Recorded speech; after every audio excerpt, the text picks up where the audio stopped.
everyone, it's me Anjali Verma and welcome back to my channel Study Warehouse। तो आज के इस वीडियो में हम लोग कंप्लीट करने जा रहे हैं अल्कोहल, फिनॉल्स एंड ईथर्स वाले चैप्टर को। तो ये वाला चैप्टर भी काफी इंपॉर्टेंट है, पूरी ऑर्गेनिक केमिस्ट्री ही इंपॉर्टेंट है। बेसिकली जितनी रिएक्शंस हैं सारे ही चैप्टर्स में वो कहीं ना कहीं इंटरलिंक्ड हैं।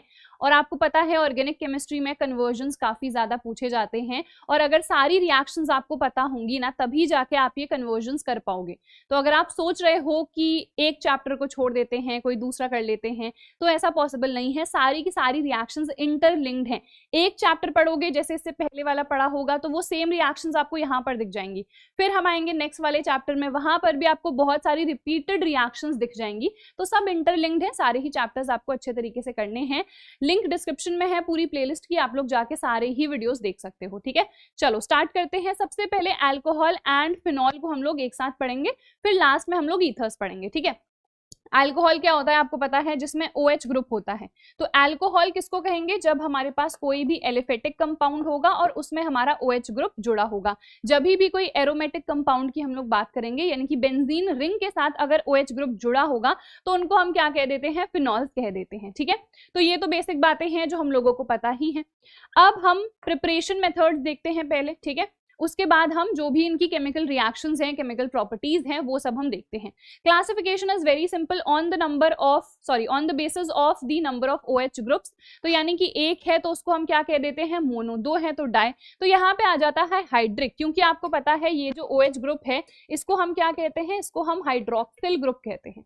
ठीक है, तो मोनोहाइड्रिक, डाईहाइड्रिक, ट्राईहाइड्रिक। ठीक है, then on the nature of carbon attached. तो आपको पता है अगर हमारे पास ये वाला जो कार्बन है ये सिर्फ एक ही कार्बन से अटैच्ड होगा तो हम इसको क्या कह देते हैं, प्राइमरी अल्कोहल।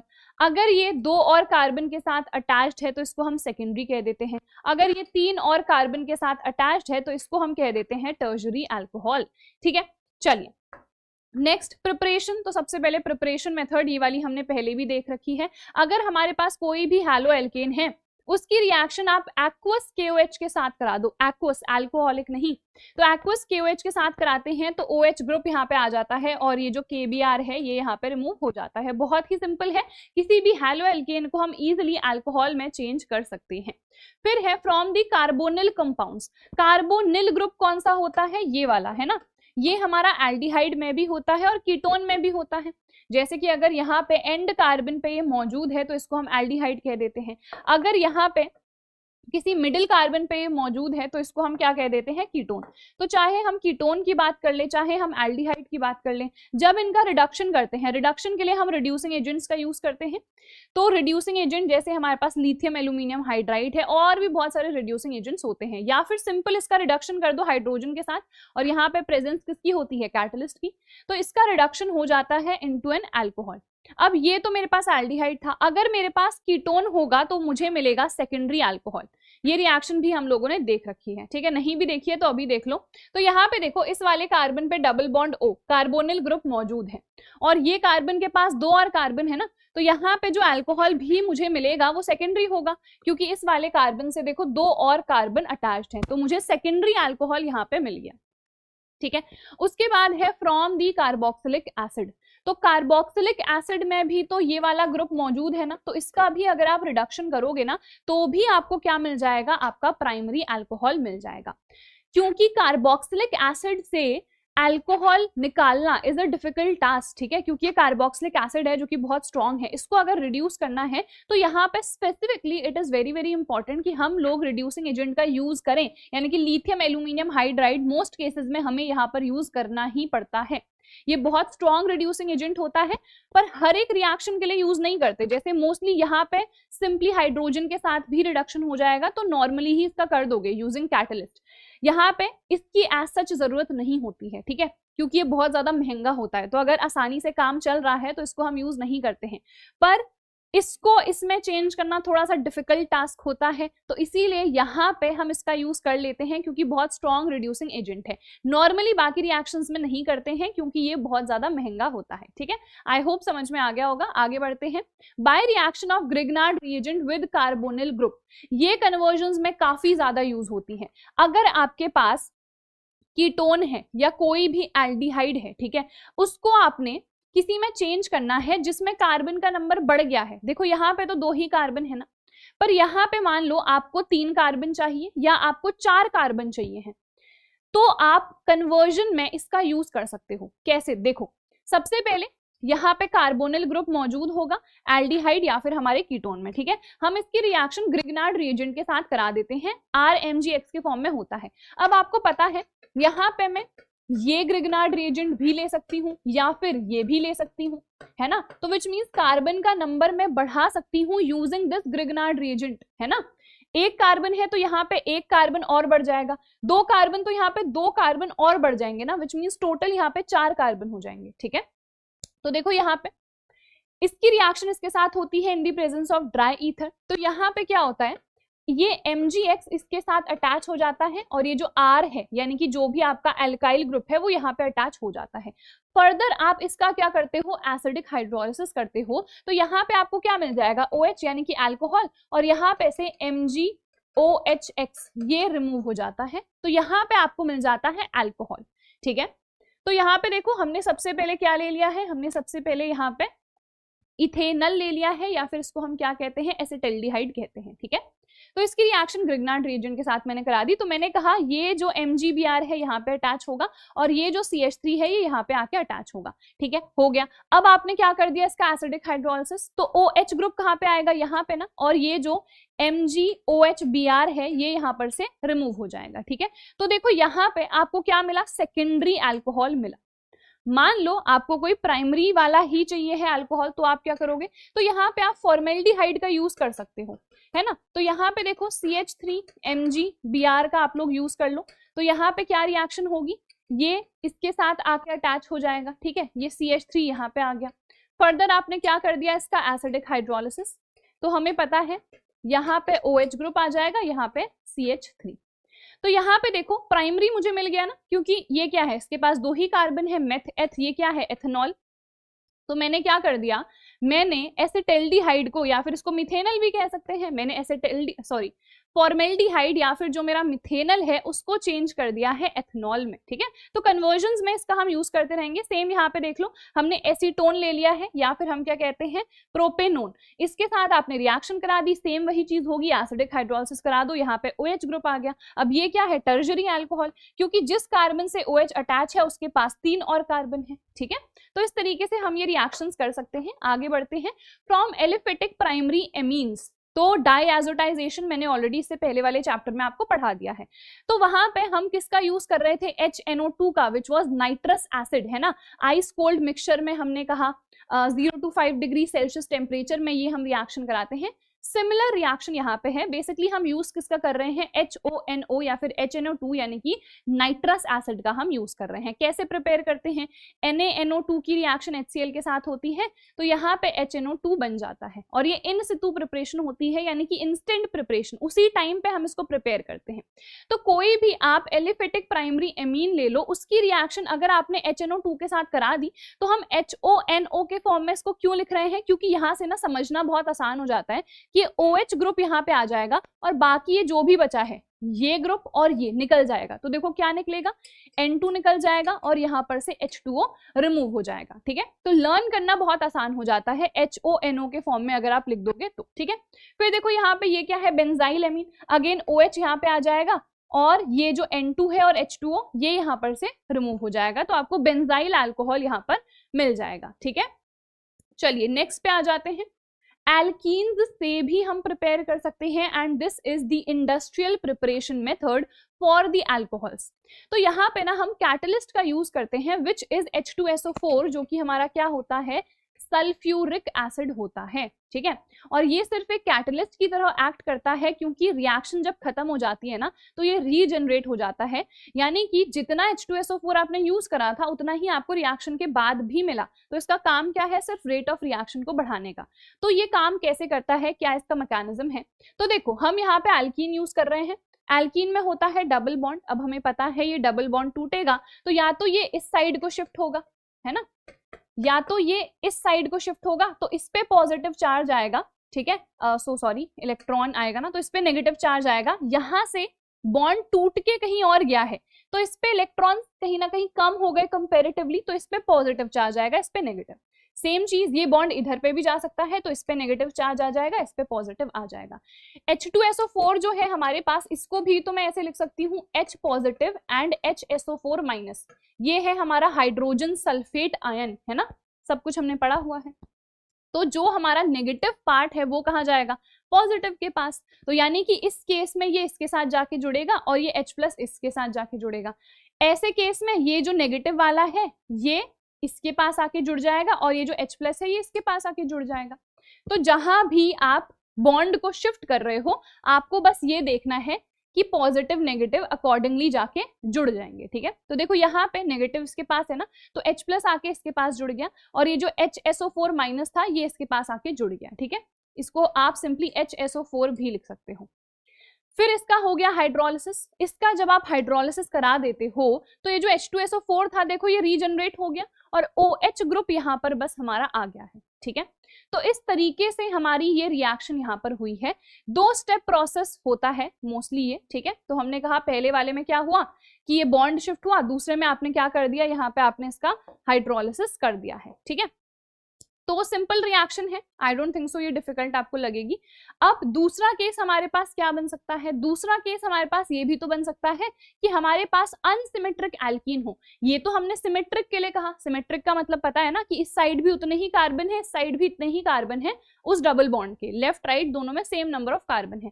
पर अगर सेम नंबर ऑफ कार्बन नहीं है, जैसे यहाँ पे डबल बॉन्ड के राइट साइड को तो एक ही कार्बन है पर लेफ्ट पे 2 कार्बन है, तो इस केस में क्या होगा, बॉन्ड कहाँ शिफ्ट होगा, क्योंकि अगर बॉन्ड यहाँ शिफ्ट हो गया है ना, यहाँ शिफ्ट हो गया तो इस पे नेगेटिव चार्ज आएगा, इस पे पॉजिटिव, प्रोडक्ट चेंज हो जाएंगे क्योंकि इस पे नेगेटिव है, तो यानी कि H प्लस यहाँ आके जुड़ेगा और ये जो HSO4 माइनस था ये यहाँ आके जुड़ेगा, यानी कि जब इसका हाइड्रोलिसिस कराएंगे तो OH यहाँ पर आ जाएगा, है ना।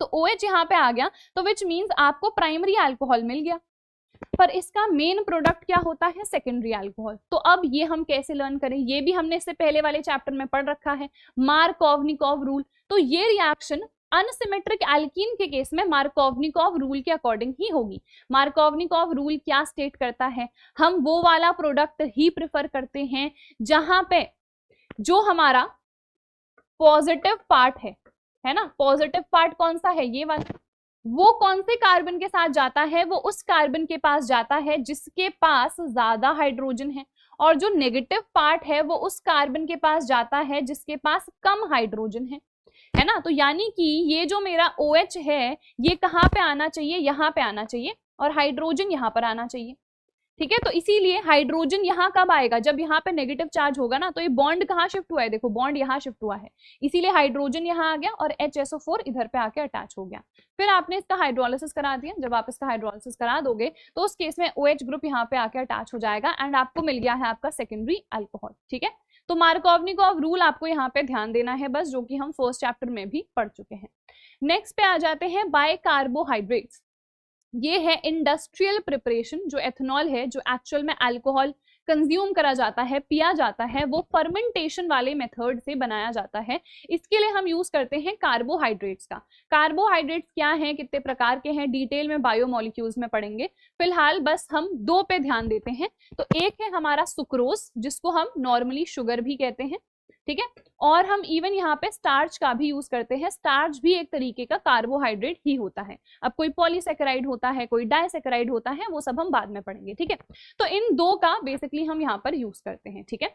तो यहाँ पे सबसे पहला स्टेप हमारा क्या होता है कि ये चाहे शुगर है चाहे मेरे पास स्टार्च है, इनको हम चेंज कर देते हैं ग्लूकोज में, ठीक है। और फिर ग्लूकोज से एथेनॉल बनाना बहुत आसान काम होता है। सो देखो, fermentation is the process in which जो शुगर है या स्टार्च है उसको हम कन्वर्ट करते हैं इथाइल अल्कोहल में, और यहाँ पे CO2 भी मिलता है। एंड यहाँ पे हम यूज किसका करते हैं, तो हम एंजाइम्स का यूज करते हैं, और ये एंजाइम्स हमको कहाँ से मिलते हैं, यीस्ट से। तो यहाँ पे बेसिकली हम यीस्ट का यूज करते हैं, ठीक है। एंड ये reaction in the absence of oxygen होती है, क्योंकि अगर ऑक्सीजन की प्रेजेंस होगी ना, तो आपको पता है जो लास्ट में आपको इथाइल अल्कोहल यानी कि एथेनॉल मिलना है, वो एथेनोइक एसिड में क्या हो जाता है, ऑक्सीडाइज हो जाता है।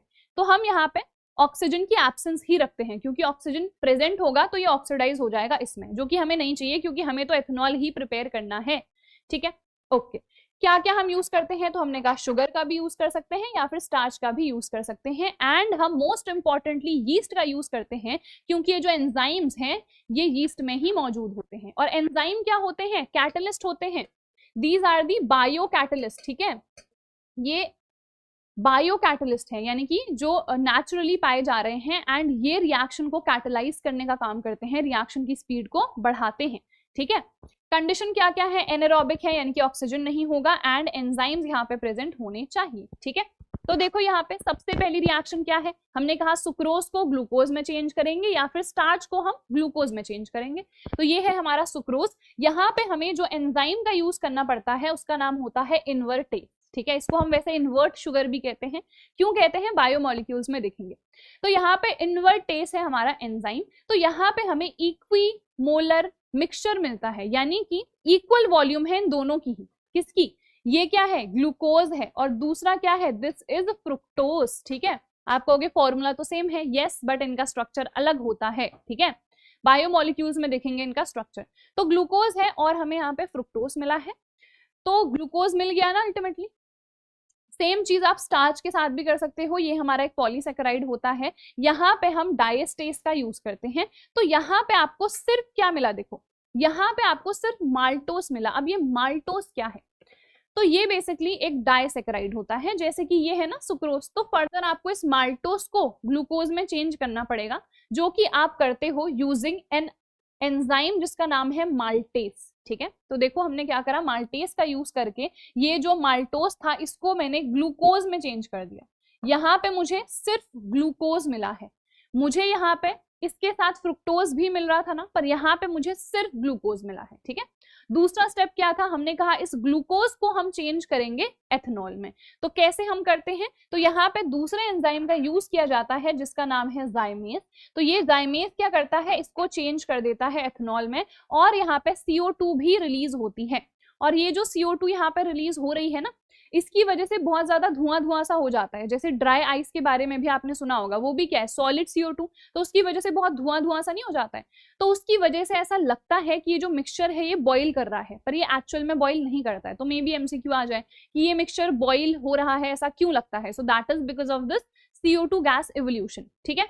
चलिए नेक्स्ट पे आ जाते हैं, preparation of alcohol from water gas. अब ये वाटर गैस क्या होती है, CO+H2, यानी कि कार्बन मोनोऑक्साइड और हाइड्रोजन गैस का मिक्सचर होता है। प्रिपेयर कैसे होती है, जब हम वाटर गैस प्रिपेयर कर रहे हैं, जब हम स्टीम को, वाटर को बेसिकली है ना, स्टीम यानी कि भाप, ठीक है तो H2O ही, बट आपको पता है यहाँ पे गैसियस स्टेट होगी, ये मेंशन करना बहुत इंपॉर्टेंट है, ठीक है।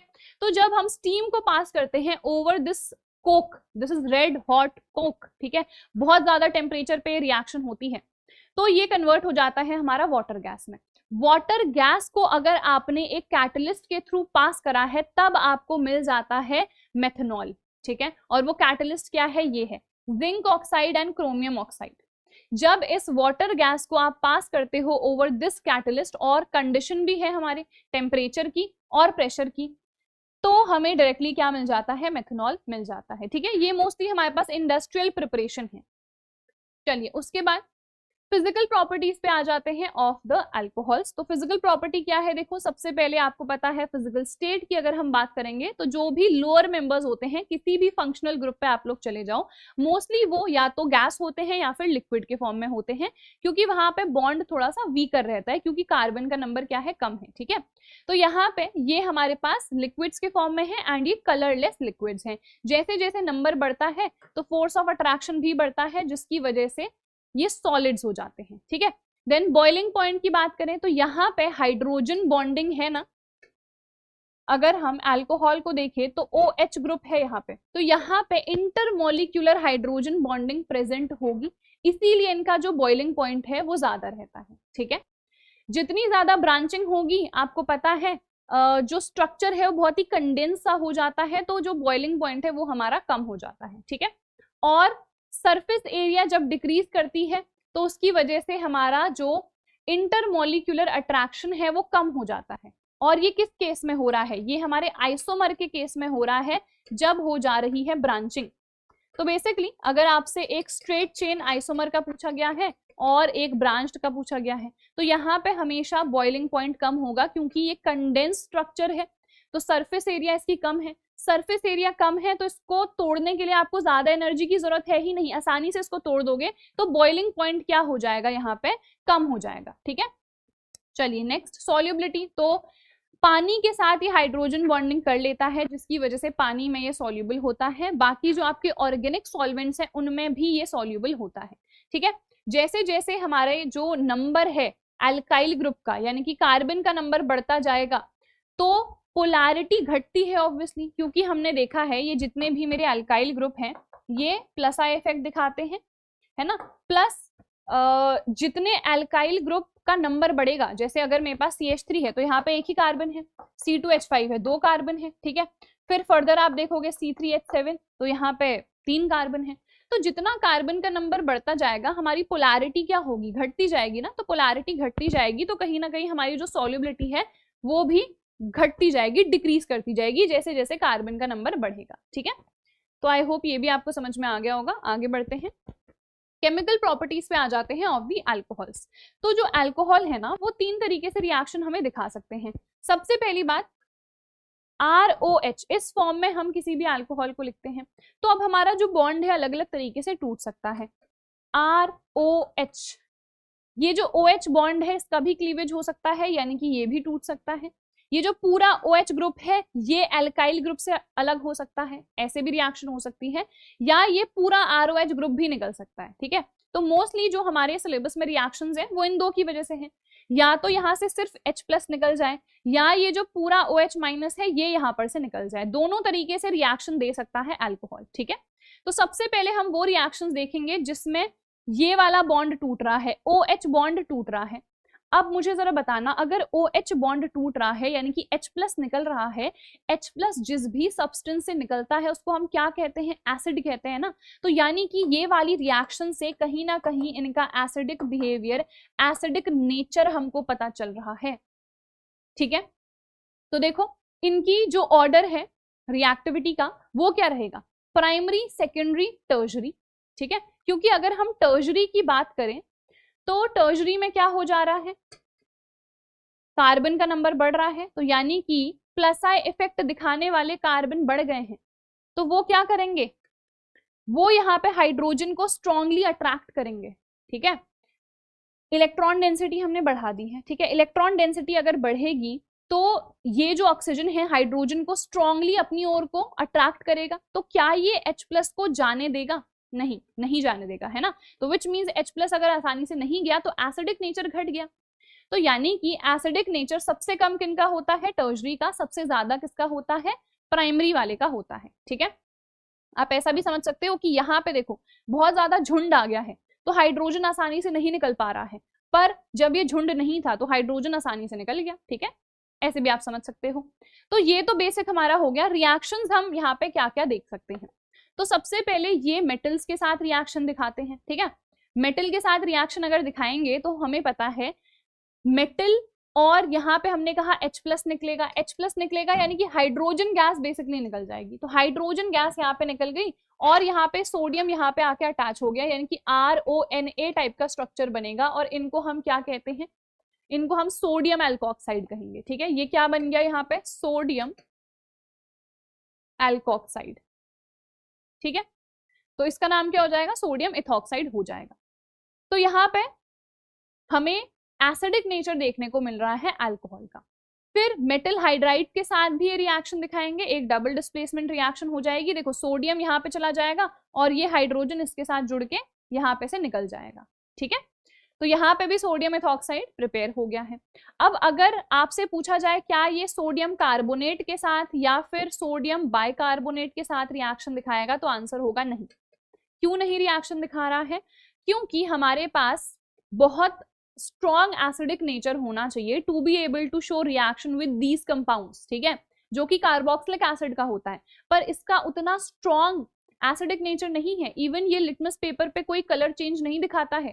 ठीक है, यूजुअली एसिड्स जो होते हैं वो लिटमस पेपर पे कलर चेंज दिखाएंगे, है ना, ब्लू टू रेड हो जाता है लिटमस पेपर, पर ये नहीं दिखाएंगे क्योंकि ये बहुत स्ट्रांगली एसिडिक नहीं है, बहुत वीकली एसिडिक है। ठीक है, चलो तो ये 2 रिएक्शंस हमने देखी। अब हम देख लेते हैं नेक्स्ट रिएक्शन जो कि है विद कार्बोक्सिलिक एसिड, जिसको हम एस्टरिफिकेशन कहते हैं, हमने क्लास 10th में भी पढ़ा है। अब बहुत सारे बच्चे यहाँ पे सोचते हैं कि कार्बोक्सिलिक एसिड, अभी तो हमने कहा कि कार्बोक्सिलिक एसिड स्ट्रॉन्ग एसिड है तो जो H+ है वो उससे निकलना चाहिए, पर नहीं, जो H+ है वो अल्कोहल का निकलता है। ठीक है, इसका पूरा मैकेनिज्म भी हम अगले वाले चैप्टर में देखेंगे। फिलहाल अब आप बस ये समझो कि ये जो H+ निकल रहा है ये किससे निकलेगा, ये निकलता है अल्कोहल से, विच मीन्स जो OH वाला ग्रुप है वो निकलेगा कार्बोक्सिलिक एसिड से। ठीक है, समझ गए? ओके, तभी यहाँ पे H+ और OH- मिलके यहाँ पे से H2O रिमूव हो जाता है। ठीक है, और ये रिएक्शन H2SO4 के प्रेजेंस में ही होती है, ये भी आपको पता है, जो कि एक कैटलिस्ट की तरह भी एक्ट करता है और एक डिहाइड्रेटिंग एजेंट की तरह भी एक्ट करता है। सो देखो, ये है हमारा अल्कोहल, ये है हमारा कार्बोक्सिलिक एसिड। क्या हुआ, हमने कहा यहाँ पे से H+ निकल गया, यहाँ से OH निकल गया, तो क्या बन जाएगा, देखो यहाँ पे CH3COO C2H5 यहाँ पे बन जाता है। ठीक है, ये इधर पे बन जाता है, इसका नाम क्या है, दिस इज इथाइल इथेनोएट। और वाटर मॉलिक्यूल हमने कहा यहाँ पे से H+ और यहाँ पे से OH- निकल गया, H2O यहाँ पर से रिमूव हो गया। ठीक है, फिर है हमारे पास एसाइलेशन। तो एसाइलेशन क्या होता है, जब आप किसी एसिड हैलाइड या एसिड एनहाइड्राइड के साथ रिएक्शन करा दो तो उसको हम क्या कह देते हैं, एसाइलेशन कह देते हैं। तो यहाँ पे भी क्या होता है, H+ निकलता है। अभी हम जो भी रिएक्शंस पढ़ रहे हैं ना वो इस OH बॉन्ड क्लीवेज की ही पढ़ रहे हैं, तो यहाँ पे भी क्या होता है, H+ निकलता है। तो हमने ethanoyl chloride, this is our ethanoyl chloride, इसके साथ रिएक्शन करा दी है हमारे एथनॉल की, तो क्या होता है, यहाँ पे से HCl रिमूव हो जाता है, तो यहाँ पे क्या बन जाएगा, C2H5O C double bond O CH3, यानी कि यही स्ट्रक्चर जो अभी ऊपर पड़ा इथाइल इथेनोएट का यहाँ पे फॉर्म हो गया, HCl यहाँ पे से रिमूव हो गया। अब यहाँ पे हमने एनहाइड्राइड का यूज कर दिया, एनहाइड्राइड का यूज करेंगे तो ये पूरा निकल जाएगा, देखो CH3COOH, ये यहाँ पे से पूरा रिमूव हो गया, वापस से आपको वही मिल गया इथाइल इथेनोएट, इसके साथ साथ ये चीज यहाँ पर से रिमूव हो गई है। ठीक है, चलिए next, reaction involving cleavage of ROH। तो इस केस में अब क्या होगा, ये वाला जो बॉन्ड है ये टूटेगा, यहाँ पे बेसिकली कोई कार्बन ही तो होगा ना, तो यानी कि CO बॉन्ड की क्लीवेज यहाँ पे होगी, OH बॉन्ड नहीं टूट रहा है। ठीक है, ऑक्सीजन और हाइड्रोजन के बीच का बॉन्ड नहीं टूट रहा है, कार्बन और ऑक्सीजन के बीच का बॉन्ड टूट रहा है, यानी कि पूरा जो OH ग्रुप है वो निकलेगा। ठीक है, तो सबसे पहली रिएक्शन है reaction with the halogen acid, ये हम ऑलरेडी पढ़ चुके हैं ल्यूकास टेस्ट में भी, है ना। तो यहाँ पे क्या होता है, ये जो Cl है हमारा यहाँ पे आके अटैच हो जाता है, H2O मॉलिक्यूल यहाँ पे निकल जाएगा। ये भी हमने देखा था कि जो हमारा टर्शरी वाला है वो सबसे ज्यादा रिएक्टिव होता है इस वाली रिएक्शन में, है ना। सबसे ज्यादा रिएक्टिव कौन होता है, टर्शरी वाला। ठीक है, क्योंकि यहाँ पे OH बॉन्ड नहीं टूट रहा है, CO बॉन्ड टूट रहा है। ठीक है, चलो उसके बाद थायोनिल क्लोराइड, तो इसको हम डार्जन्स मेथड कहते हैं। तो यहाँ पे हमारा SO2 निकल जाता है और HCl निकल जाता है, और हमने ये भी कहा था ये बहुत इफेक्टिव मेथड है फॉर द प्रिपरेशन ऑफ क्लोरोएल्केन्स। ठीक है, फिर आप PCl5 के साथ करा दो, PCl3 के साथ करा दो, PBr3 के साथ करा दो, इन सितु प्रिपरेशन होती है PBr3 के लिए, है ना। इवन PCl3 के लिए भी हम इन सितु प्रिपरेशन ही करते हैं, इंस्टेंट प्रिपरेशन ही करते हैं। PCl5 का जब यूज करा है तो यहाँ पे POCl3 रिमूव होता है, जब PCl3 का आप वहां पे यूज करोगे तो H3PO3 रिमूव होता है। ठीक है, चलिए एसिडिक डिहाइड्रेशन पे हम आ गए हैं, which is the beta elimination method, और ये सेम रिएक्शन हम ऑलरेडी पढ़ चुके हैं, डिहाइड्रोहैलोजनेशन मैंने आपको पढ़ा रखा है फर्स्ट चैप्टर में। तो यहाँ पे क्या होता है, जो बीटा हाइड्रोजन है वो निकलता है। ठीक है, यहाँ पे देखो आपका ये जो बीटा हाइड्रोजन है ये निकलेगा, और यहाँ पे से क्या निकलेगा, ये OH ग्रुप भी निकलेगा। उस केस में क्या था, यहाँ पे एक X था, है ना, एक हैलोजन था, तो ये भी निकल रहा था, हाइड्रोजन भी निकल रहा था, तो इसको हमने कहा था डिहाइड्रोहैलोजनेशन।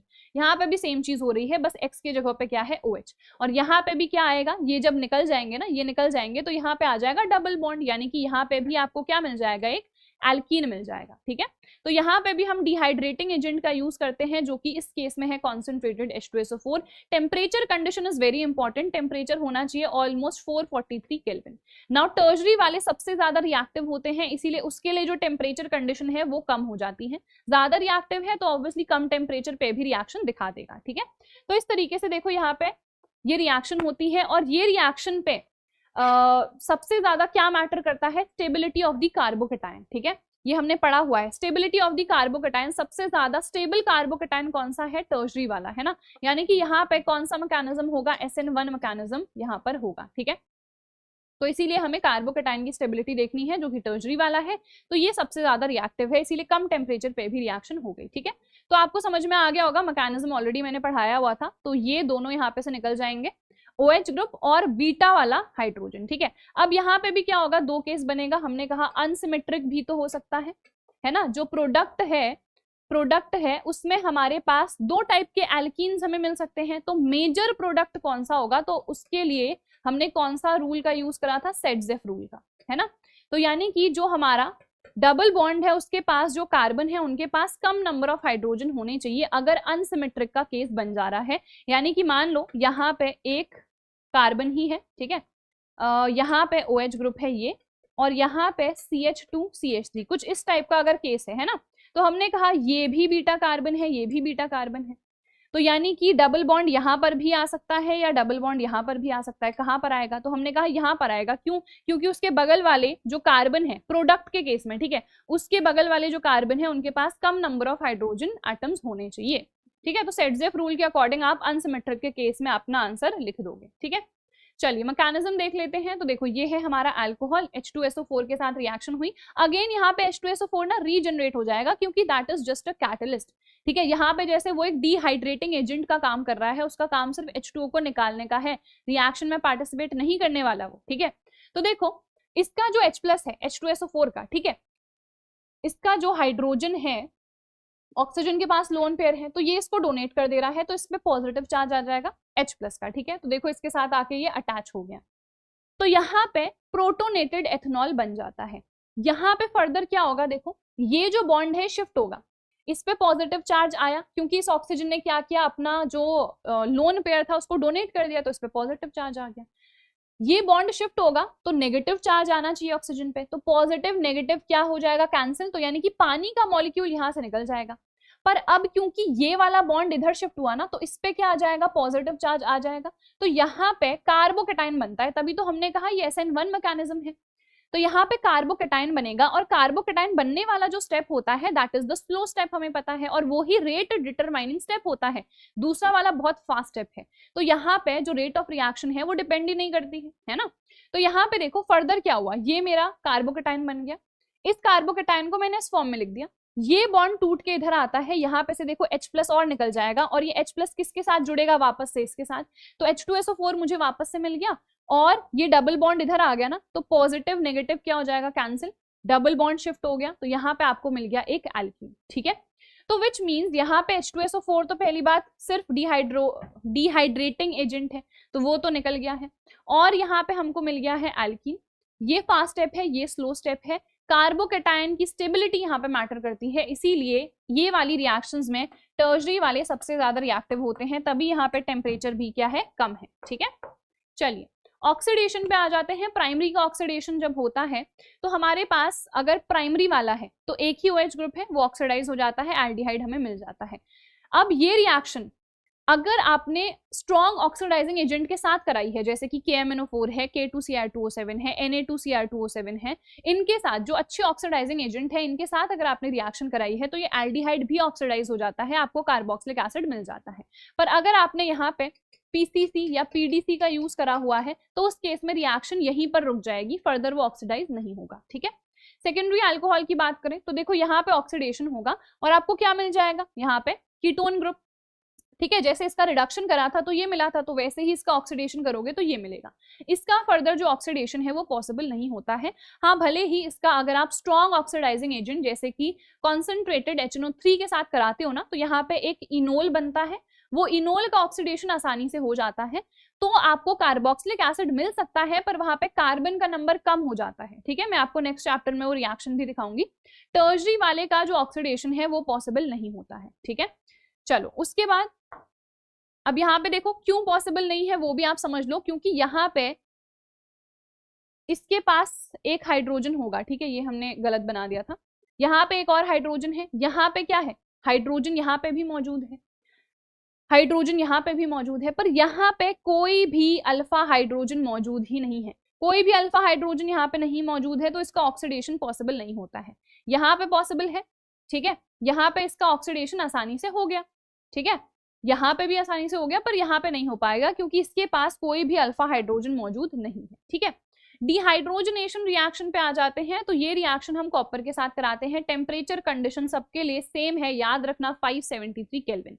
तो क्या होगा, वही सेम चीज होगी जो हो रही थी, ठीक है, कि ये ऑक्सीडाइज हो जाएगा, ये ऑक्सीडाइज हो गया देखो एल्डिहाइड में, ये ऑक्सीडाइज हो जाएगा आपका कीटोन में, और ये ऑक्सीडाइज हो जाएगा, इस केस में क्या होगा, H2O निकलेगा। देखो डिहाइड्रोजनेशन है, इन दोनों में क्या हो रहा है, H2H2 निकल गया, पर यहाँ पे सिर्फ हाइड्रोजन नहीं निकलता है, यहाँ पे ऑक्सीजन भी उसके साथ निकलता है, यानी कि पानी निकलता है H2O।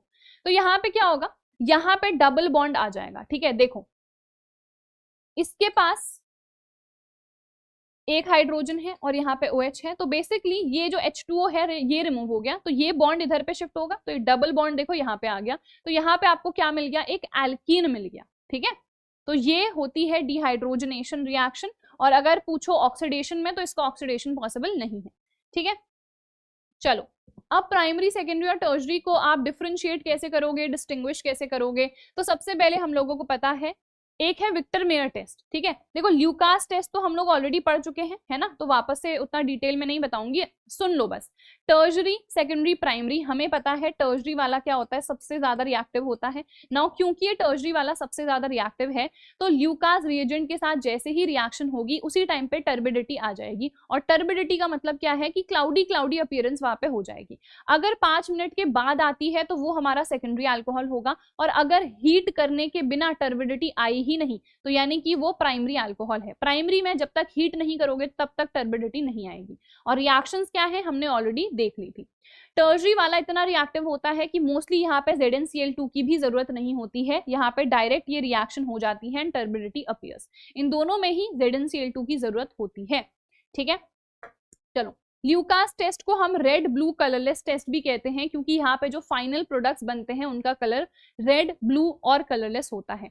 तो क्या क्या स्टेप्स हैं वो स्टेप वाइज आपको पता होना चाहिए। सबसे पहले हम क्या करते हैं, देखो जो भी आपका अल्कोहल है उसकी रिएक्शन आप PI3 के साथ कराते हो, और PI3 कैसे बनाते हैं ये हमें पता है, इन सितु प्रिपरेशन होती है। जो रेड फॉस्फोरस है उसकी रिएक्शन आप आयोडीन के साथ करा देते हो, ठीक है, तो PI3 यहाँ पे बन गया। फिर हमने क्या किया, इस PI3 की रिएक्शन करा दी इस अल्कोहल के साथ, ये प्राइमरी, सेकेंडरी, टर्शरी कुछ भी हो सकता है ना। तो बेसिकली होगा क्या, ये OH ग्रुप रिप्लेस हो जाएगा, रिएक्शन हमने देखी है, तो यहाँ पे हमें आइडो एल्केन मिल जाएगा। फिर इस आइडो एल्केन की रिएक्शन हम AgNO2 के साथ कराते हैं, तो NO2 ग्रुप आके यहाँ पे अटैच हो जाता है, ठीक है। उसके बाद हम यहाँ पे नाइट्रस एसिड की प्रिपरेशन करते हैं। HONO कैसे करते हैं ये रिएक्शन अभी तक आपको लर्न हो जानी चाहिए। तो HONO यहाँ पे प्रिपेयर हो गया। फर्दर आप क्या कराते हो, रिएक्ट कराते हो इसको। देखो सबसे पहले PI3 के साथ रिएक्शन कराई, यहाँ भी यहाँ भी यहाँ भी, हर केस में क्या होगा, I ग्रुप आ जाएगा। यहाँ पे देखो तीनों में क्या हुआ, I ग्रुप आ गया है। फिर हमने कहा AgNO2 के साथ रिएक्ट कराओ, हमने करा दिया। अब यहाँ पे देखो जब AgNO2 के साथ रिएक्शन कराई ना, तो यहाँ पे हमारा ये कंपाउंड बन गया, यहाँ पे भी ये कंपाउंड बन गया, सेम कंपाउंड हमारा यहाँ पे भी बना है, ठीक है। जब आपने HONO के साथ रिएक्शन कराई तो यहाँ पे तो नाइट्रोलिक एसिड बन गया, ठीक है, ये है इसका स्ट्रक्चर। HONO के साथ रिएक्शन कराने पे नाइट्रोलिक एसिड यहाँ पे बन गया, ये बन गया सूडो नाइट्रोल, यहाँ पे कोई रिएक्शन ही नहीं हुई, ठीक है। यहाँ पे रिएक्शन क्यों हुई, क्योंकि यहाँ पे इसके पास हाइड्रोजन है, इसके पास भी हाइड्रोजन है, इस बेचारे के पास कोई हाइड्रोजन ही नहीं है, तो ये रिएक्शन नहीं दिखाएगा, तो इसने रिएक्शन नहीं दिखाई, ठीक है। फर्दर लास्ट में आप क्या करते हो, लास्ट में आप KOH के साथ इसकी रिएक्शन करा देते हो, ठीक है। कोई दूसरा एल्कली भी आप ले सकते हो, NaOH भी ले सकते हो, ठीक है। तो आपने बेसिकली रिएक्शन करा दी, तो यहाँ पे हमें रेड कलर देखने को मिलता है, यहाँ पे ब्लू, और यहाँ पे कलरलेस सोल्यूशन रहता है। तो अगर ये सारे स्टेप करने के बाद जो भी अल्कोहल आपको गिवन था कलरलेस आया उसका कलर, तो विच मीन्स वो टर्शरी है। अगर रेड कलर आ गया तो आप समझ गए कि वो प्राइमरी है, अगर ब्लू कलर आ गया तो आप समझ गए कि वो हमारा सेकेंडरी होना चाहिए, ठीक है। तो बस ये हमारी स्टेप्स हैं, स्टेप वाइज आपको ये लर्न करना है, ठीक है। कई बार डायरेक्ट ये टेस्ट भी पूछ लिए जाते हैं। सम कमर्शियली इंपॉर्टेंट अल्कोहल, तो सबसे पहले हमारा मेथनॉल है, मिथाइल अल्कोहल, ऑलरेडी हम लोग पढ़ चुके हैं। इसको ना हम वुड स्पिरिट भी कहते हैं, और क्यों कहते हैं, क्योंकि इसको हम destructive distillation of would say prepare कर सकते हैं, ठीक है। तो इसका डिस्ट्रक्टिव डिस्टिलेशन कैसे करते हैं, सो वुड को बेसिकली हम हीट करते हैं in the absence of air, ठीक है। तो इसको जब हीट करा तो एक हमारा पायरोलिनस एसिड बनता है, ये जो पायरोलिनस एसिड है इसमें 3 चीजें होती हैं। सबसे पहले मेथनॉल तो है ही, इसके अलावा यहाँ पे एसीटोन भी है और यहाँ पे एथेनोइक एसिड भी है, तीनों चीजें हैं। तो फ्रैक्शनल डिस्टिलेशन करना पड़ेगा, तभी जाके आपको क्या मिल जाएगा, मेथनॉल। तो वुड के डिस्ट्रक्टिव डिस्टिलेशन से भी ये मिल सकता है, इसीलिए इसको वुड स्पिरिट भी कह रहे हैं। बाकी ये दोनों मेथड्स हमने देख ली हैं। एक तो है, अच्छा ये वाली नहीं देखी, by the oxidation of methane. तो मीथेन क्या होता है, CH4, ठीक है, हमारी जो बायोगैस है, नेचुरल गैस है, इसका ऑक्सीडेशन करते हैं। बहुत ही सिमिलर यहाँ पे भी कैटलिस्ट है, जो कि हम वाटर गैस को भी पास कर रहे थे ना, through this catalyst only, ZnO Cr2O3 अभी देखा था, तो भी हमें क्या मिल रहा था, मेथनॉल मिल रहा था। सेम सिमिलर कैटलिस्ट हम यहाँ पे भी यूज करते हैं, तो यहाँ पे हमें क्या मिल जाता है, मेथनॉल मिल जाता है, ठीक है। तो ये कुछ हमारी कमर्शियली इंपॉर्टेंट मेथड्स हैं for the preparation of methanol, ठीक है। फिर मिथाइलेटेड स्पिरिट किसको कहते हैं, मिथाइलेटेड स्पिरिट का मतलब है जो हमारा एथेनॉल है ना, उसमें हमने डाल दिया है मेथनॉल। क्यों, क्योंकि ये जो मेथनॉल है ना, ये पीने लायक नहीं होता है, ठीक है, बट एथेनॉल पीने लायक है। और एथेनॉल जो है बहुत अच्छा सॉल्वेंट है, तो हमें इंडस्ट्री में एथेनॉल की जरूरत है, पर एथेनॉल का लोग मिस यूज कर देते हैं, पी जाएंगे। तो हम क्या करते हैं, इसको खराब करने के लिए हम मेथनॉल डाल देते हैं, क्योंकि ये पीने लायक नहीं है, ये बहुत जानलेवा होती है। अगर किसी ने मेथनॉल पी ली तो उसका लिवर बहुत ज्यादा डैमेज हो सकता है, ठीक है।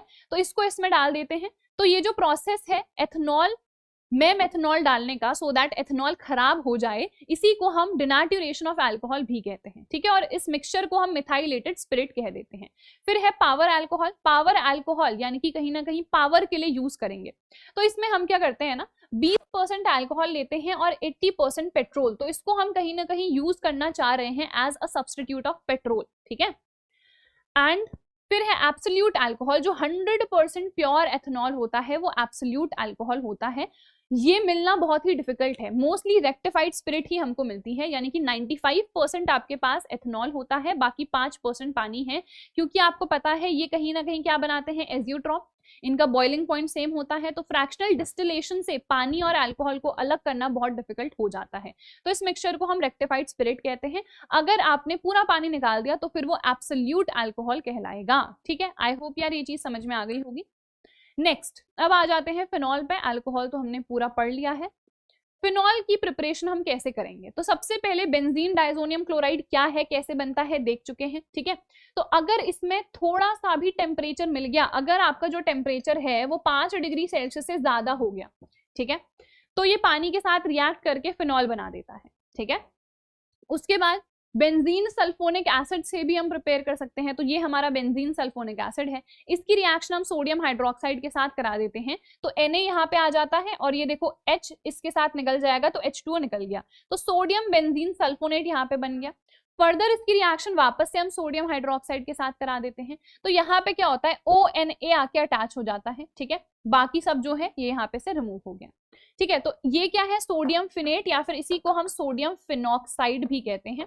फर्दर इसकी रिएक्शन HCl के साथ आप करा दो तो आपको मिल जाएगा फिनॉल, ठीक है। इसके बाद नेक्स्ट है बाय सैलिसिलिक एसिड। ये होता है सैलिसिलिक एसिड, इसको अभी हम प्रिपेयर करके भी देखेंगे रीमर टीमैन रिएक्शन में, ठीक है।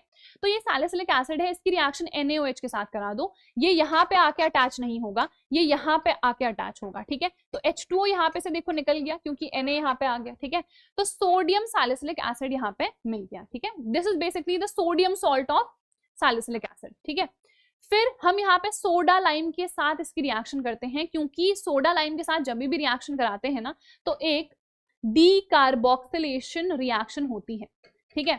सोडा लाइम क्यों कहा इसको, क्योंकि सोडियम हाइड्रोक्साइड, सोडा और CaO क्या होता है, क्विक लाइम, इसीलिए सोडा लाइम के साथ रिएक्शन कराई तो डीकार्बोक्सिलेशन हुआ, ये सबका सब यहाँ पे से पूरा रिमूव हो गया, ठीक है। तो यहाँ पे सिर्फ क्या मिल गया, वापस से मुझे सोडियम फिनॉक्साइड, HCl के साथ रिएक्शन करा दो, आपको फिनॉल मिल जाएगा। फिर है ग्रिग्नार्ड रिएजेंट के साथ रिएक्शन। तो ग्रिग्नार्ड रिएजेंट के साथ नहीं, मतलब ग्रिग्नार्ड रिएजेंट से प्रिपरेशन, तो इसका आपने ऑक्सीडेशन कर दिया, तो यहाँ पे आपको OMgBr मिल गया, ठीक है। फिर इसका एसिडिक हाइड्रोलिसिस कर दो, सिमिलर रिएक्शन है जो अभी पीछे भी देखी थी, इसका एसिडिक हाइड्रोलिसिस कर दो तो यहाँ पे OH ग्रुप आ जाएगा, यानी कि फिनॉल आपको मिल जाएगा, ठीक है। ये वाली जो अलग अलग रिएक्शन है ना, ये इतनी इंपॉर्टेंट नहीं है, जैसे ये वाली रिएक्शन है आपकी, दिस इज वेरी इंपॉर्टेंट, ठीक है। ये वाली बाकी रिएक्शंस उतनी कन्वर्जन्स में यूज नहीं होती हैं, ठीक है। उसके बाद है industrial preparation of phenol, dose process name reaction है, वेरी इंपॉर्टेंट। तो यहाँ पे हम क्या करते हैं, क्लोरोबेंजीन का यूज करते हैं, इसकी रिएक्शन NaOH के साथ कराते हैं। ये एग्जैक्ट कंडीशन आपको रटनी है, ठीक है, और कुछ नहीं है। ये नहीं कि यहाँ पे 523 लिख दिया, यहाँ पे 200 लिख दिया, नहीं, जो परसेंटेज, जो टेम्परेचर प्रेशर की कंडीशन है वो एज इट इज लर्न होनी चाहिए, ठीक है। तो यहाँ पे 623 केल्विन टेम्परेचर होता है, 300 एटमॉस्फेरिक प्रेशर, एंड यहाँ पे क्या होगा, ये ONa यहाँ पे अटैच हो जाएगा, this HCl will get removed, वापस से सोडियम फिनॉक्साइड बन गया, HCl के साथ रिएक्ट करा दो, आपको मिल गया OH, ठीक है। तो डोज प्रोसेस बहुत इंपॉर्टेंट है, ठीक है। देन है क्यूमीन प्रोसेस। नाउ ये प्रोसेस दो चीजों की प्रिपरेशन के लिए है, एक तो हमारा फिनॉल है ही, इसके साथ एसीटोन भी यहाँ पे ऑलमोस्ट इक्वल वॉल्यूम में प्रिपेयर होता है। तो हम क्या करते हैं, सबसे पहले बेंजीन की रिएक्शन प्रोपीन के साथ करा दी, ठीक है, in the presence of H3PO4। तो यहाँ पे ये ग्रुप आके अटैच हो गया बेंजीन के साथ, आइसोप्रोपाइल बेंजीन बन गया, ये ही होता है क्यूमीन, दिस इज क्यूमीन, ठीक है। फिर इसका ऑक्सीडेशन आपने कर दिया, तो ऑक्सीजन आके बेसिकली यहाँ पे अटैच हो गया इस तरीके से, इसका आपने एसिडिक हाइड्रोलिसिस कर दिया। तो यहाँ पे मुझे क्या चाहिए, OH ना, तो बाकी सोचो ये सब निकल जाएगा और ये सब निकल जाएगा, तो ये क्या होगा, CH3COCH3, यानी कि एसीटोन यहाँ पे निकल गया, ठीक है। अभी पूरा मैकेनिज्म बताने का टाइम है नहीं, तो जिस तरीके से मैं बता रही हूँ सो दैट आप इजीली लर्न कर सको, वो आपको ध्यान देना है, ठीक है। फिर है रैशिक प्रोसेस। रैशिक प्रोसेस क्या था याद है, जिससे हम क्या बना रहे थे, क्लोरोबेंजीन। तो सिंपली क्लोरोबेंजीन की रिएक्शन आप स्टीम के साथ करा दो ना, तो ये डायरेक्टली चेंज हो जाता है आपका फिनॉल में। पर कन्वर्जन में आप इसका यूज नहीं करोगे, ये इंडस्ट्रियल प्रिपरेशन मेथड है। कन्वर्जन जब भी आपको करना है ना, इसको इसमें कन्वर्ट करना है, तो आप यहाँ पे हमेशा डोज प्रोसेस का यूज करोगे, ठीक है। चलो देन आ जाते हैं फिजिकल प्रॉपर्टीज में। तो सबसे पहले जो फिनॉल्स हैं वो जनरली कलरलेस क्रिस्टलाइन सॉलिड होते हैं या फिर लिक्विड होते हैं, बट जब they are being expose to air, तो आपको पता है ऑक्सीडेशन हो जाता है, तो कलर भी देखने को मिल जाता है। सॉल्युबिलिटी पे आ जाते हैं, तो ये मोस्टली उतने ज्यादा सॉल्युबल नहीं होते हैं, ठीक है। इनकी सॉल्युबिलिटी लेसर है एज कंपेयर टू अल्कोहल्स, क्योंकि अल्कोहल में कौन सा ग्रुप था हमारा, अल्काइल ग्रुप था। यहाँ पे एक बेंजीन रिंग है, फिनाइल ग्रुप यहाँ पे अटैच है ना, थोड़ा बल्की सा ग्रुप है, इसीलिए इसकी जो सॉल्युबिलिटी है वो कम हो जाती है थोड़ी as compare to the alcohols, ठीक है। बट ये सॉल्युबल होते हैं ऑर्गेनिक सॉल्वेंट्स में। बॉइलिंग पॉइंट की बात करें तो इनका बॉइलिंग पॉइंट ज्यादा होता है then hydrocarbon and the aryl halides, यानी कि अपने वही क्लोरो बेंजीन वगैरह इन सब से, ठीक है। एंड क्यों ऐसा है, क्योंकि यहाँ पे क्या है, हाइड्रोजन बॉन्डिंग। हमने कहा जब आप देखोगे इसका स्ट्रक्चर, तो यहाँ पे OH है ना, और ये OH ग्रुप यहाँ पे अटैच है, तो हाइड्रोजन बॉन्डिंग है इसके अंदर, तो इंटरमोलिक्यूलर हाइड्रोजन बॉन्डिंग की वजह से बॉइलिंग पॉइंट इसका क्या होता है, ज्यादा होता है, ठीक है। चलिए उसके बाद एसिडिक नेचर ऑफ फिनॉल। जो फिनॉल है वो अल्कोहल से ज्यादा एसिडिक है, ठीक है। और एसिडिक नेचर क्यों होगा, सेम वही रीजन है। देखो यहाँ पे भी OH ग्रुप है, ये OH बॉन्ड का क्लीवेज होगा तो H+ बाहर निकलेगा। अगर H+ बाहर निकलेगा तो हमने कहा यहाँ पे ये आयन बनेगा। इस आयन को क्या कहते हैं, इस आयन को हम कहते हैं फिनॉक्साइड आयन, ठीक है। ये जो फिनॉक्साइड आयन होता है ना, ये ज्यादा स्टेबल होता है as compare to this phenol. तो जो भी फिनॉल है वो फिनॉक्साइड में चेंज होना चाह रहा है और H+ को निकालना चाह रहा है। जो जितना आसानी से H+ निकालेगा, हमने कहा वो उतना अच्छा एसिड होगा। तो ये बहुत इजीली H+ को निकाल देता है, इसीलिए ये एक बहुत अच्छा एसिड है, इसका एसिडिक कैरेक्टर बहुत ज्यादा होता है। It is also due to the resonance. देखो रेजोनेंट स्ट्रक्चर्स अगर हम लोग यहाँ पे बनाएंगे ना, तो आपको पता है रेजोनेंट स्ट्रक्चर्स कैसे बनते हैं। तो बेसिकली जो इलेक्ट्रॉन डेंसिटी है वो बेंजीन पे बढ़ती है ना। तो देखो ये बॉन्ड इधर शिफ्ट होगा, ये वाला इधर शिफ्ट होगा, यहाँ पे इलेक्ट्रॉन डेंसिटी बढ़ गई, कहाँ पे, हमारे ऑर्थो पोजीशन पे। फिर ये इधर शिफ्ट हुआ, यहाँ पे शिफ्ट हुआ, तो पैरा पोजीशन पे इलेक्ट्रॉन डेंसिटी बढ़ गई। फिर ये इधर शिफ्ट होगा, इधर शिफ्ट होगा, तो ऑर्थो पोजीशन पे, फिर ये वापस चला जाएगा। जब हम हाइब्रिड स्ट्रक्चर बनाते हैं तो हाइब्रिड स्ट्रक्चर कुछ इस प्रकार से बनता है, this is for the phenol, ठीक है। तो यहाँ पे देखो क्या हुआ, इलेक्ट्रॉन डेंसिटी बेंजीन पे बढ़ रही है, ऑक्सीजन से ही तो वो इलेक्ट्रॉन्स आ रहे हैं ना, तो ऑक्सीजन पे कैसा चार्ज आएगा, पॉजिटिव। तो ऑक्सीजन पे यहाँ पे पार्शियल पॉजिटिव चार्ज आ जाता है, और बेंजीन पे क्योंकि इलेक्ट्रॉन डेंसिटी बढ़ रही है ना, तो उस पे पार्शियल नेगेटिव चार्ज आ जाता है। तो विच मींस यहाँ पे फिनॉल के केस में हमें चार्ज सेपरेशन देखने को मिल रहा है, ठीक है। सो this is not really stable. ये स्टेबल कब बनेगा, जब ये H+ को निकाल देगा, क्योंकि जब ये H+ को निकालेगा ना, तो इस पे क्या आएगा, negative charge. Partial positive partial negative क्या हो जाएगा अल्टीमेटली, मतलब नेगेटिव चार्ज कहीं ना कहीं इस पे आएगा। इसको नेगेटिव ही चाहिए, इसको ये चार्ज सेपरेशन नहीं पसंद। तो H+ को जितना आसानी से निकालेगा उतना ही तो उसका क्या होगा, अच्छा एसिडिक नेचर। फिनॉक्साइड आयन पे आओ। फिनॉक्साइड आयन पे क्या है, देखो ऑलरेडी उस पे नेगेटिव चार्ज है, फिनॉक्साइड आयन पे ऑलरेडी नेगेटिव चार्ज है, तो जब इलेक्ट्रॉन डेंसिटी बढ़ेगी बेंजीन पे तो इस पे पॉजिटिव चार्ज आना चाहिए था, पर पॉजिटिव नेगेटिव कैंसिल हो जाएंगे। तो देखो यहाँ पे जब इसके आप रेजोनेटिंग स्ट्रक्चर बनाओगे, क्या इसमें पॉजिटिव चार्ज आ रहा है, नहीं, तो जो इसका हाइब्रिड स्ट्रक्चर बनेगा वहां पे पार्शियल नेगेटिव चार्ज आएगा, क्योंकि दो रेजोनेटिंग स्ट्रक्चर्स पे तो नेगेटिव चार्ज था ना। यहाँ पे देखो इन वाले रेजोनेटिंग स्ट्रक्चर्स में पॉजिटिव चार्ज था, इसीलिए यहाँ पे पार्शियल पॉजिटिव आया है। यहाँ पे क्या है, नेगेटिव चार्ज है, इसीलिए इस पे पार्शियल नेगेटिव चार्ज आया है। तो यहाँ पे क्या कोई चार्ज सेपरेशन है, नहीं, दोनों पे क्या है, पार्शियल नेगेटिव चार्ज है, बेंजीन पे भी ऑक्सीजन पे भी, तो ये बहुत स्टेबल है। तो ये क्या करना चाहता है, ये इसमें चेंज होना चाहता है। कैसे होगा, जब ये H+ निकाल देगा, तो विच मीन्स इसका नेचर कैसा है, एसिडिक नेचर है, क्योंकि ये H+ को निकाल के शांति चाहता है, ये स्टेबल फिनॉक्साइड आयन में चेंज होना चाहता है, ठीक है। तो इस वजह से इसका एसिडिक नेचर हमको देखने को मिलता है, ठीक है। तो ये सारे रीजन हमने यहाँ पे मेंशन कर रखे हैं। आगे बढ़ते हैं, केमिकल प्रॉपर्टीज ऑफ फिनॉल, ठीक है, reactions due to phenolic OH group, तो हमने कहा H+ निकालेगा यानी कि एसिडिक नेचर है। तो एसिडिक नेचर अगर यहाँ पे शो हो रहा है तो कहीं ना कहीं बेसिस के साथ भी रिएक्ट करना चाहिए, मेटल्स के साथ रिएक्ट करना चाहिए, जो कि कर रहा है। देखो सोडियम के साथ रिएक्ट करने पे अभी हमने देखा था ये वाला स्ट्रक्चर बना देगा, जो कि है सोडियम फिनॉक्साइड का, ठीक है। बेस के साथ भी रिएक्ट करता है, अगेन देखो सोडियम फिनॉक्साइड बन गया और H2O यहाँ पर से रिमूव हो गया। फिनॉल जो है वो ब्लू लिटमस को रेड में चेंज कर रहे हैं, जो कि अल्कोहल नहीं कर रहे थे। तो अल्कोहल से ज्यादा ये एसिडिक होता है, ये हमें यहाँ पर से भी समझ में आ गया। पर ये Na2CO3 या NaHCO3 के साथ रिएक्ट नहीं करेंगे, ठीक है। क्यों, क्योंकि ये उतने भी स्ट्रॉन्गली एसिडिक नहीं होते हैं, सिर्फ कार्बोक्सिलिक एसिड ही इन दोनों के साथ रिएक्शन देगा, ठीक है। चलिए, now effect of substituents on acidic strength of the phenol.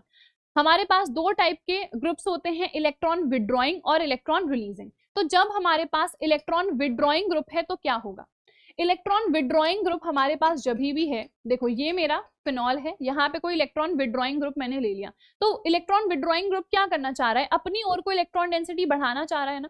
अपनी ओर को इलेक्ट्रॉन डेंसिटी बढ़ाएगा तो कहीं ना कहीं ऑक्सीजन पे घटा देगा। ऑक्सीजन पे अगर इलेक्ट्रॉन डेंसिटी घट गई तो वो हाइड्रोजन को उतना स्ट्रांगली अट्रैक्ट नहीं कर पाएगा, तो विच मीन्स हाइड्रोजन आसानी से निकल जाएगा, है ना, हाइड्रोजन आसानी से निकल जाएगा, विच मीन्स जो हमारा एसिडिक नेचर है वो यहाँ पे क्या होगा, दैट विल इंक्रीज, ठीक है। समझे क्या हुआ, इलेक्ट्रॉन विड्रॉइंग ग्रुप ने क्या करा, इलेक्ट्रॉन्स अपनी ओर को विड्रॉ करे, विच मीन्स ऑक्सीजन पे इलेक्ट्रॉन डेंसिटी घट गई, तो ये हाइड्रोजन को उतना स्ट्रांगली नहीं पकड़ पाएगा ना, तो हाइड्रोजन आसानी से निकल जाएगा।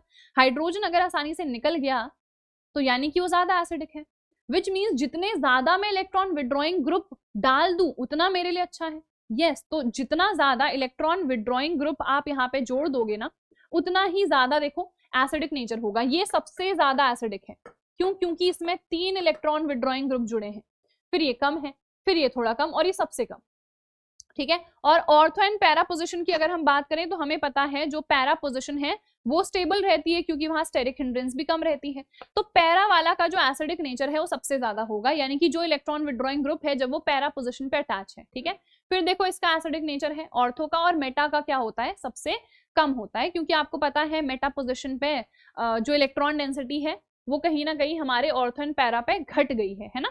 तो इसीलिए इसका जो एसिडिक नेचर है वो सबसे कम है, एंड सबसे कम तो ऑब्वियसली इसी का होगा, क्योंकि यहाँ पे भी कहीं ना कहीं इलेक्ट्रॉन विड्रॉइंग ग्रुप है, तो अपनी ओर को इलेक्ट्रॉन्स विड्रॉ कर रहा है, तो स्टिल इससे तो ज्यादा ही एसिडिक ये है, ठीक है, पर इन दोनों से कम होगा, ठीक है। बात समझ में आ गई। अब हम आ जाते हैं इलेक्ट्रॉन रिलीजिंग में, तो इसका उल्टा हो जाएगा ना, इलेक्ट्रॉन रिलीजिंग ग्रुप क्या करेगा, ये है मेरा अल्कोहल, सॉरी फिनॉल, ठीक है। Electron withdrawing group electron density बढ़ाएगा, ठीक है। तो इलेक्ट्रॉन डेंसिटी यानी कि ऑक्सीजन पे बढ़ गई, अगर ऑक्सीजन पे इलेक्ट्रॉन डेंसिटी बढ़ गई तो अब ये स्ट्रांगली हाइड्रोजन को अट्रैक्ट करेगा, अब ये हाइड्रोजन को नहीं जाने देने वाला। अगर ये हाइड्रोजन को नहीं जाने देगा, H+ नहीं निकलेगा, तो एसिडिक नेचर घट जाएगा ना। तो यही होता है, इलेक्ट्रॉन रिलीजिंग ग्रुप जब अटैच होते हैं तो एसिडिक नेचर घटता है, ठीक है। और सबसे ज्यादा कहाँ पे घटता है, तो ऑर्थो एंड पैरा पोजिशन पे ही, ठीक है। और मेटा पे क्या होगा, ये मेटा पे ज्यादा एसिडिक होगा as compare to these positions, ठीक है। चलिए, एंड सिमिलरली जितने ज्यादा इलेक्ट्रॉन रिलीजिंग ग्रुप आप अटैच करोगे उतना ही एसिडिक नेचर आपका घट जाएगा, ठीक है, क्योंकि यहाँ पे एसिडिक नेचर डिक्रीज कर रहा है। ठीक है जी, चलिए आगे बढ़ते हैं। फिनॉल और अल्कोहल में से ज्यादा एसिडिक कौन है? अभी हमने देखा फिनॉल है। क्यों है? क्योंकि फिनॉल का जो स्ट्रक्चर है उसमें कहीं ना कहीं रेजोनेंस है, ठीक है, तो उसमें H+ बहुत आसानी से निकल जा रहा है, क्योंकि ये जो फिनॉल है ये फिनॉक्साइड में चेंज होना चाह रहा है। फिनॉक्साइड जो है that is much more stable, तो विच मीन्स ये बहुत आसानी से H+ निकाल देता है एज कम्पेयर टू दिस, क्योंकि यहाँ पे तो कोई रेजोनेंस ही नहीं है। तो resonance is the main reason जिसकी वजह से फिनॉल जो है वो ज्यादा एसिडिक होता है as compare to the alcohol, ठीक है। चलिए कुछ रिएक्शंस देख लेते हैं। तो ये रिएक्शन बहुत इंपॉर्टेंट है। अगर आपको फिनॉल दिया गया है, फिनॉल को किसी तीसरे या चौथे कंपाउंड में चेंज करना है, और बीच में आप ऐसा कर सकते हो कि अगर आपने बेंजीन के साथ रिएक्शन करा दी ना तो आपको ये तीसरा कंपाउंड मिल जाएगा, तो आप इसको बेंजीन में चेंज कर दो। कैसे? जिंक के साथ हीट कर दो, ये बेंजीन में चेंज हो जाएगा, ठीक है।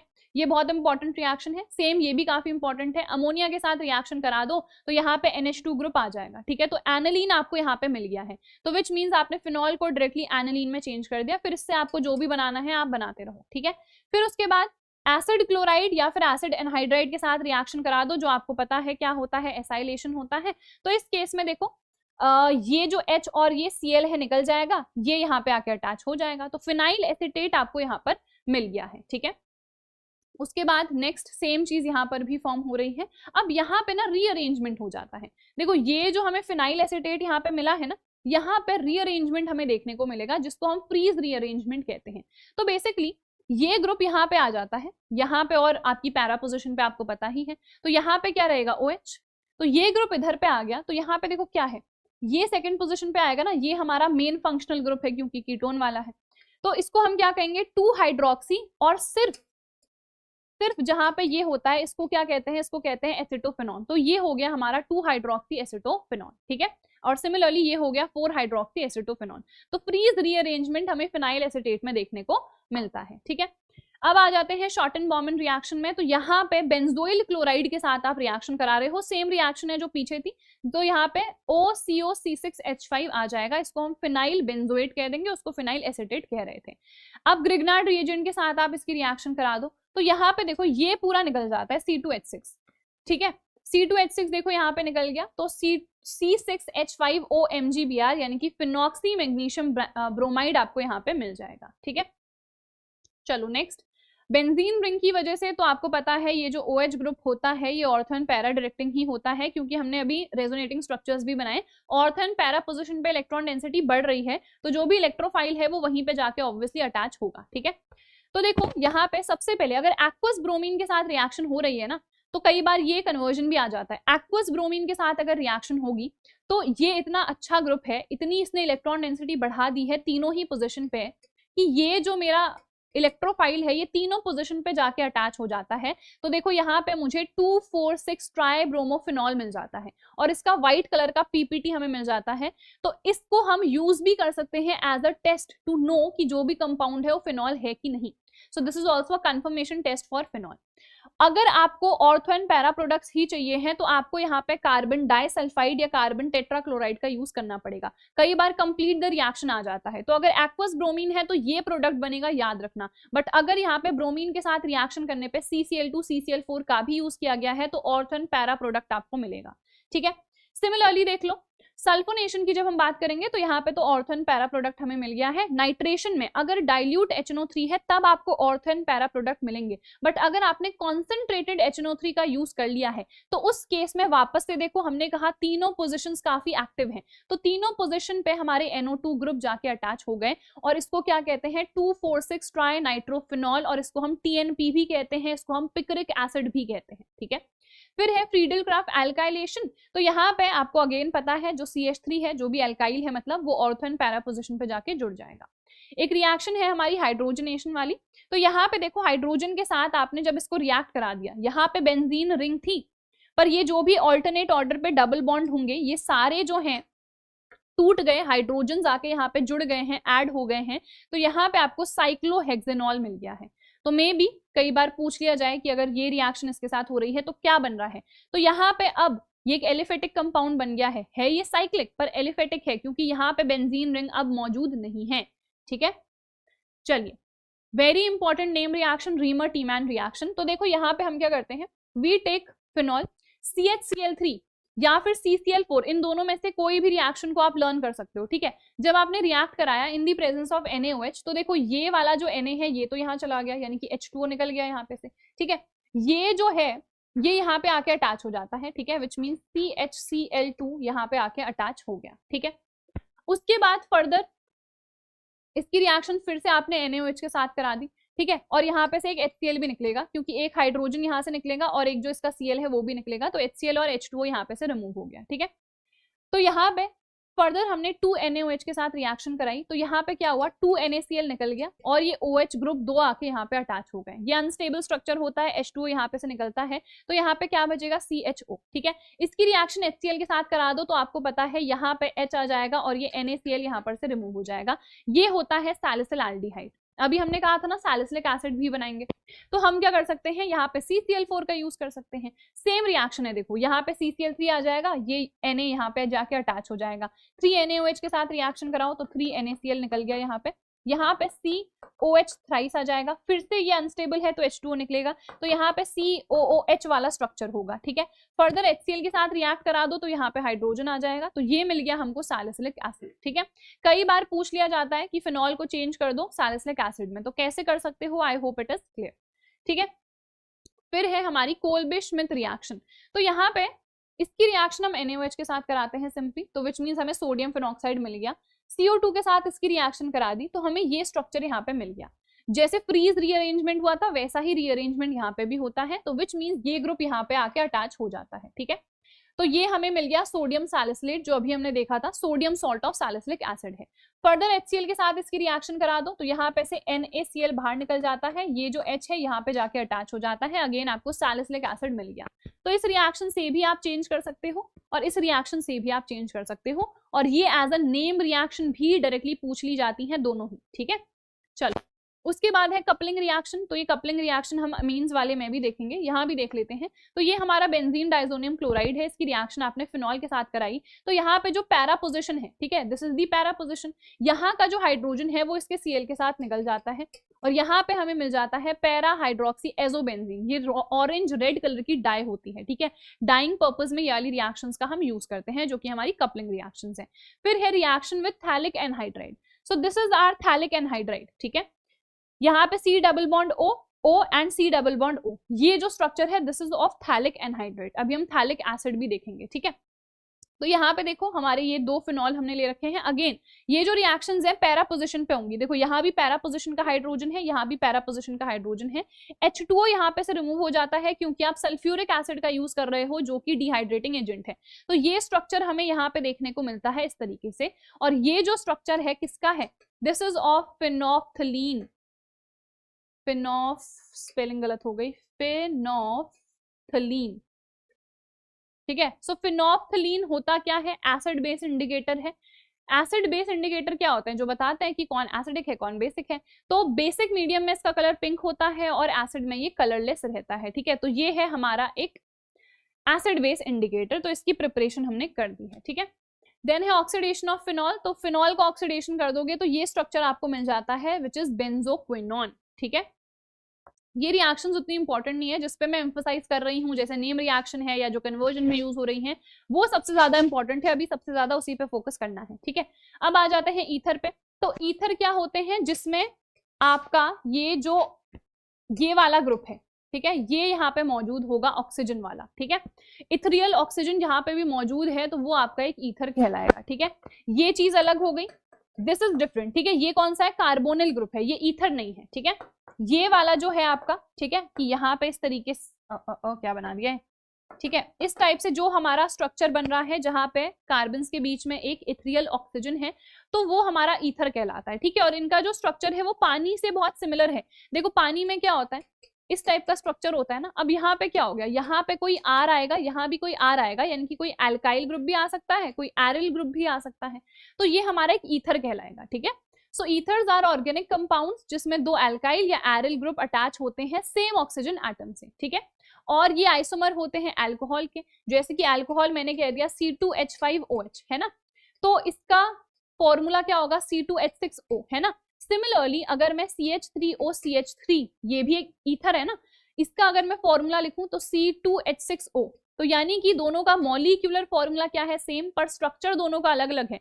तो ये क्या होते हैं, हमारे फंक्शनल आइसोमर्स होते हैं, क्योंकि फंक्शनल ग्रुप अलग है इनका, पर इनका जो फॉर्मूला है, मॉलिक्यूलर फॉर्मूला, वो सेम है। ठीक है, क्लासिफिकेशन देख लो, सबसे पहले सिंपल या फिर सिमेट्रिकल, यानी कि ऑक्सीजन के लेफ्ट राइट दोनों साइड सेम ग्रुप होना चाहिए, जैसे कि CH3 है तो CH3, C6H5 है तो C6H5, C2H5 होगा तो C2H5। ठीक है, फिर है अनसिमेट्रिक, जहां पे अलग अलग होंगे, यहाँ CH3 है तो यहाँ पे C2H5 हो गया। ठीक है, फिर है एलिफेटिक, यानी कि दोनों ग्रुप आपके एल्काइल ही होने चाहिए।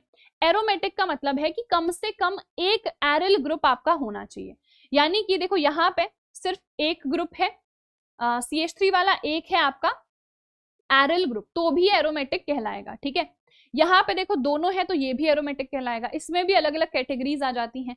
एक है एरिल ईथर, एरिल का मतलब है दोनों ही ग्रुप एरिल होने चाहिए, यानी कि ये एक एरिल वाला नहीं है, ये एरोमेटिक कहलाएगा, या फिर ये एरिल एल्किल भी कहलाता है। ये दोनों सेम चीज है, ये दोनों क्या है, सेम चीज है ऑलमोस्ट।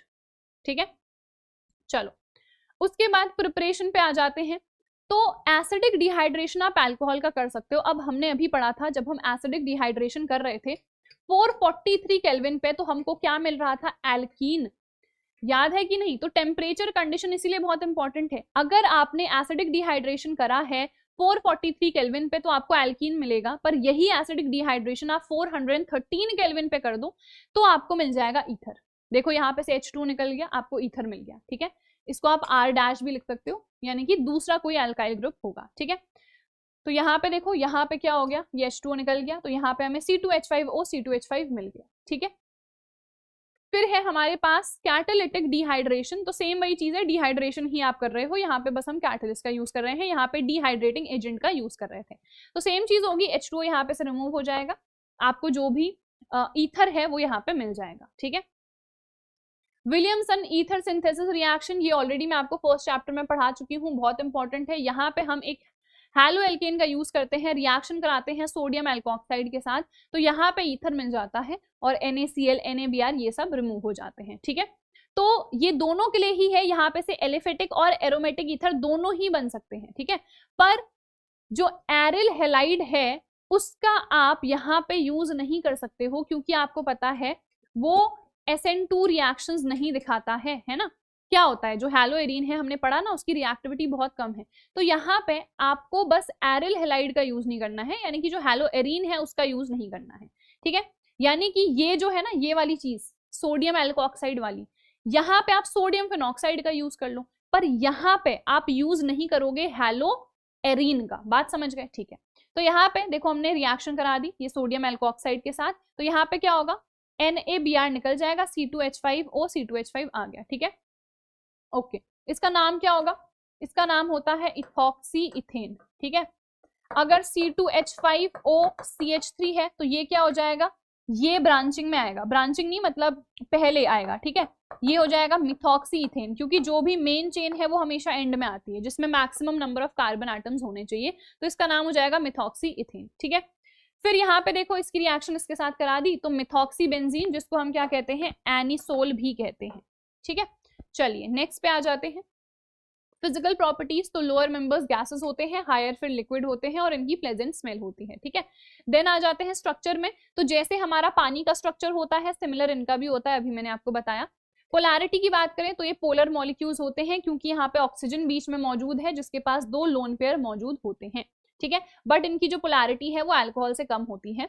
देन आपको पता है जो ईथर्स हैं उनको हम एज सॉल्वेंट भी यूज करते हैं फॉर ग्रिग्नार्ड रिएजेंट। ठीक है, एंड ये ड्राई होने चाहिए, हम लिखते हैं ना हमेशा ड्राई ईथर, क्योंकि आपको पता है अगर ईथर ड्राई नहीं होगा तो ये जो ग्रिग्नार्ड रिएजेंट है ये एल्केन में डिकम्पोज हो जाता है, ये रिएक्शन भी हम लोगों ने देखी है। ठीक है, तो सो दैट ये जो ग्रिग्नार्ड रिएजेंट है एल्केन में डिकम्पोज ना हो, आपको पानी वहां पे नहीं रखना होता है, इसीलिए ड्राई ईथर का हम लोग यूज करते हैं। ठीक है, चलिए सॉल्युबिलिटी, तो ये थोड़े से कम सॉल्यूबल होते हैं as compare to the alcohols, क्योंकि यहाँ पे जो हाइड्रोजन बॉन्डिंग है वो थोड़ी कम होती है विद वाटर। ठीक है, फिर है बॉइलिंग पॉइंट, तो बॉइलिंग पॉइंट भी कम होता है इनका, क्योंकि अगेन यहाँ पे इंटरमोलिक्यूलर हाइड्रोजन बॉन्डिंग नहीं मौजूद है, क्योंकि यहाँ पे ROR' ऐसा स्ट्रक्चर है ना, यहाँ पे कोई OH ग्रुप तो है नहीं कि इंटरमोलिकुलर हाइड्रोजन बॉन्डिंग होगी, तो इनका बॉइलिंग पॉइंट भी क्या रहता है, कम रहता है, ठीक है। देन इन्फ्लेमेबिलिटी, तो ये हाईली इन्फ्लेमेबल है क्योंकि इनका बॉइलिंग पॉइंट कम है, अभी हमने कहा, तो बॉइलिंग पॉइंट अगर कम है तो बहुत इजिली ये आग पकड़ लेते हैं, ठीक है। चलो कुछ केमिकल प्रॉपर्टीज, केमिकल रिएक्शंस देख लेते हैं, ये उतनी ज्यादा एग्जाम पॉइंट ऑफ व्यू से इंपॉर्टेंट नहीं है। तो सबसे पहले रिएक्शन है ड्यू टू इथेरियल ऑक्सीजन, ठीक है। तो भाई यहाँ पे हमने कहा ऑक्सीजन के पास 2 लोन पेयर है, तो विच मीन्स ये डोनेट कर सकता है, डोनेट कर सकता है तो कहीं ना कहीं ये ल्यूइस बेस की तरह बिहेव करेगा, तो ये एसिड के साथ रिएक्शन दिखाएगा। एसिड के साथ रिएक्ट करके देखो क्या बना देता है, ये सॉल्ट बना देता है, ठीक है। सेम चीज यहाँ पे भी हो रही है, सॉल्ट बना दे रहा है। कोऑर्डिनेट बॉन्ड भी यहाँ पे बन सकता है। कोऑर्डिनेट बॉन्ड आपको पता है क्या होता है, जिसमें जो इलेक्ट्रॉन की शेयरिंग है वो दोनों कर रहे हैं, पर डोनेशन एक ही की तरफ से आ रहा है, जो कि हमारा ईथर है इस केस में, ठीक है। चलो next, reaction with the halogen acid, ठीक है। अब यहाँ पे भी हमने कहा सिमेट्रिक ईथर भी है, अनसिमेट्रिक ईथर भी है, तो कैसे कैसे यहाँ पे रिएक्शन होगी, तो देखो बेसिकली इसकी रिएक्शन जब आपने हैलोजन एसिड के साथ कराई, जैसे HI के साथ आपने रिएक्शन करा दी, आपको पता है HI सबसे ज्यादा रिएक्टिव होता है, तो यहाँ पे न्यूक्लियोफाइल कौन सा है, ये है ना I-, this is the nucleophile. तो ये जो न्यूक्लियोफाइल है ये वहीं पे जाएगा जहां पे इसको कम स्टेरिक हिंड्रेंस मिलेगी, ठीक है। तो अगर आपके पास अनसिमेट्रिक ईथर है, जैसे यहाँ पे देखो ये रिएक्शन हो रही है, तो अब यहाँ पे I- है, I- जो है इसके साथ भी जा सकता है, इसके साथ भी, पर ये बल्की ग्रुप है, बड़ा है, यहाँ पे स्टेरिक हिंड्रेंस ज्यादा होगी, तो विच मीन्स ये इसके साथ ही जाएगा, तो यहाँ पे देखो CH3I बन गया। पर अगर आप टर्शरी ईथर की बात करोगे, है ना, मान लो यहाँ पे कुछ इस तरीके का केस है कि यहाँ पे टर्शरी ईथर है, तो उस केस में क्या होगा, उस केस में आपको पता है ये जो I- है वो इसके साथ अटैच होगा, क्यों, क्योंकि टर्शरी के केस में हमें कार्बोकैटायन की स्टेबिलिटी देखनी होती है, और कार्बोकैटायन स्टेबल हमारा टर्शरी वाला होता है, तो उस केस में जो न्यूक्लियोफाइल है इसके साथ आके अटैच होगा, और यहाँ पे फिर क्या होगा फर्दर, CH3OH ये हमें मिलेगा, ठीक है। तो आपको टर्शरी के केस में अलग चीज देखनी है, कार्बोकैटायन की स्टेबिलिटी, और जब हम प्राइमरी की बात कर रहे हैं तो वहां पे आपको स्टेरिक हिंड्रेंस देखनी है, ठीक है। चलिए नेक्स्ट, PCl5 के साथ भी ये रिएक्शन दे सकता है, तो यहाँ पे बस क्या होगा, क्लोरीन आके अटैच हो जाएगा, POCl3 will get remove from here, ठीक है। फिर है एसिड हेलाइड और एसिड एनहाइड्राइड के साथ भी ये रिएक्शन दिखा सकता है, तो अगेन क्या बना देगा ये, यहाँ पे एस्टर्स बना देगा, ठीक है, और एस्टर अभी हमने देखा कि क्या होता है। नेक्स्ट है reaction due to alkyl group, तो यहाँ पे ये एल्काइल ग्रुप्स भी मौजूद हैं, तो इसकी वजह से पहली रिएक्शन क्या है, एयर के साथ ये रिएक्ट कर जाता है, ठीक है। एयर के साथ रिएक्ट करके ये एक पेरोक्साइड बना देता है जो बहुत ही ज्यादा एक्सप्लोजिव होती है, ठीक है। देखो ये हमारे पास क्या है, दिस इज डाईइथाइल ईथर भी आप इसको कह सकते हो, या फिर इथॉक्सी इथेन हो गया, तो इसका ऑक्सीडेशन हो गया इन दी प्रेजेंस ऑफ लाइट, तो इसने ये पेरोक्साइड बना दिया, हाईली एक्सप्लोजिव होता है, ठीक है। इसीलिए जब भी हम ईथर को ड्राई करते हैं, so it is never dried by the distillation in the presence of oxygen, हमेशा जब भी आप इसका ड्राइंग कर रहे हो तो आप कॉपर ऑक्साइड का यूज करते हो, ठीक है, बेसिकली क्यूपरस ऑक्साइड का यूज करते हो, है ना, तभी तो Cu+O2- आपको हमेशा याद रखना है, ये क्यूपरस है, सिर्फ इसको कॉपर ऑक्साइड कहोगे ना तो कॉपर ऑक्साइड CuO समझा जाएगा, इसका यूज नहीं कर रहे हैं हम, यहाँ पे Cu2O का यूज कर रहे हैं, विच मीन्स क्यूपरस ऑक्साइड का हम लोग यहाँ पे यूज कर रहे हैं, ठीक है। चलो नेक्स्ट पे आ जाते हैं, reactions due to benzene ring, तो यहाँ भी इलेक्ट्रोफिलिक सब्स्टिट्यूशन रिएक्शंस होती हैं, ठीक है। ये भी क्या है, हमारा ऑर्थो एंड पैरा डायरेक्टिंग है, ठीक है। इसका जब आप रेजोनेटिंग स्ट्रक्चर देखोगे तो ये भी क्या है, ऑर्थो एंड पैरा पोजीशन पे इलेक्ट्रॉन डेंसिटी बढ़ा रहा है ना, तो विच मीन्स ये भी ऑर्थो एंड पैरा डायरेक्टिंग है। तो सबसे पहले हैलोजनेशन करोगे तो देखो ऑर्थो एंड पैरा प्रोडक्ट आपको मिल गया, ठीक है।